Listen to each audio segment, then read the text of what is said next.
എൻ്റെ വീട്ടിൽ വന്ന് എനിക്ക് അങ്ങനെ പൊതുവെ ബീഫും ചിക്കനൊന്നും തിന്നാൻ കൊതി തോന്നാത്തതാണ് കേട്ടോ. ഇന്ന് എന്താണെന്ന് അറിയത്തില്ല, രാവിലെ എഴുന്നേറ്റപ്പോൾ തന്നെ മസാലച്ചോറും ചിക്കൻ കറിയൊക്കെ കഴിക്കാൻ കൊതിയായി.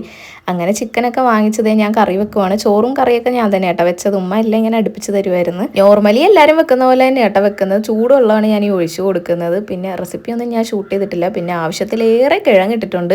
തിളച്ച് വന്നപ്പോഴത്തേക്ക് കുറച്ച് ഗരം മസാലയും കൂടി ഇട്ട് കൊടുത്തട്ടെ. ഇനി നമുക്ക് മസാലച്ചോറ് ഉണ്ടാക്കാം. ഞാൻ പക്ഷേ പൊടികളൊക്കെ വളരെ കുറച്ചാണ് കേട്ടോ ഉണ്ടാക്കിയത്. എപ്പോഴും ഉണ്ടാക്കുന്ന പോലെ അല്ല ഞാൻ ചോറ് വെച്ചത്.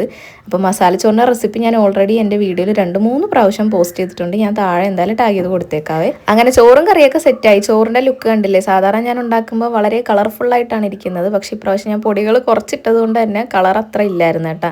അങ്ങനെ പപ്പടവും സലാഡും ചിക്കൻ പൊരിച്ചതും ചിക്കൻ കറിയൊക്കെ കൂട്ടിയിട്ട് കുറച്ച് കഴിച്ച്. ഈ ഒരു കമ്മലിൻ്റെ സെറ്റ് ഞാൻ ഫ്ലിപ്കാർട്ടിൽ നിന്ന് വാങ്ങിച്ചതാണ് കേട്ടോ. പണ്ട് സ്കൂളിൽ പഠിക്കുന്ന ടൈമിൽ ഇതേപോലത്തെ ഒരുപാട് വാങ്ങി പൈസ കളഞ്ഞിട്ടുണ്ട് ഞാൻ.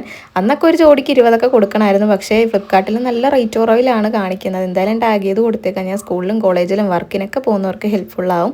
പിന്നെ ഈ ഒരു സെറാമിക്കിൻ്റെ കപ്പിൻ്റെ സെറ്റാണ് കേട്ടോ. മൊത്തത്തിൽ 6 എണ്ണമാണ് വരുന്നത്. എൻ്റെ പൊന്നു എന്തൊരു ഭംഗിയാണെന്നറിയോ കാണാൻ. ഇതിൻ്റെ ലിങ്ക് കിട്ടുവാണെങ്കിൽ കൊടുത്തേക്കാവേ.